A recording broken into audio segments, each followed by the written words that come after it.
বিজেপিরা তৃণমূল কংগ্রেসের লক্ষ্মী, এরা যত এই মন্তব্য করবে মমতা বন্দ্যোপাধ্যায়ের হাতে একটা একটা করে অস্ত্র তুলে দিচ্ছেন।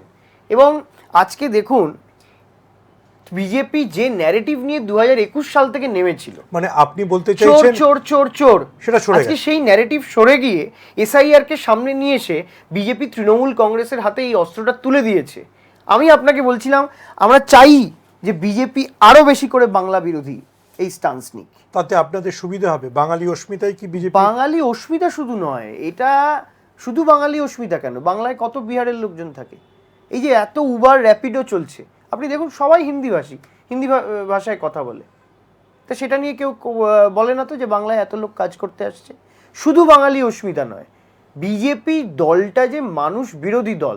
দেখুন আন্দোলন প্রতিবাদ একটা দলের কণ্ঠ, ভয়েস, তাদের ডিটারমিনেশন যদি ক্লিয়ার থাকে, মমতা বন্দ্যোপাধ্যায় প্রথম ব্যক্তি পার্লামেন্টে রাজ্যসভায় বলা হয়েছে জয় হিন্দ জয় বন্দে মাতরম বলা যাবে না। মমতা বন্দ্যোপাধ্যায় সেই আওয়াজটাকে এই পর্যায়ে নিয়ে গেলেন, আজকে দুপুরবেলা বাধ্য হয়েছে ভারতবর্ষের সরকার ওই সার্কুলারটাকে তুলে নিতে। সুতরাং এটা বাংলার জয়, এটা বাংলার জয়। এবং এরকম সার্কুলার দিয়ে ওরা তো বিজেপি বারবার প্রমাণ করে দিচ্ছে তৃণমূল ঠিক বলছে।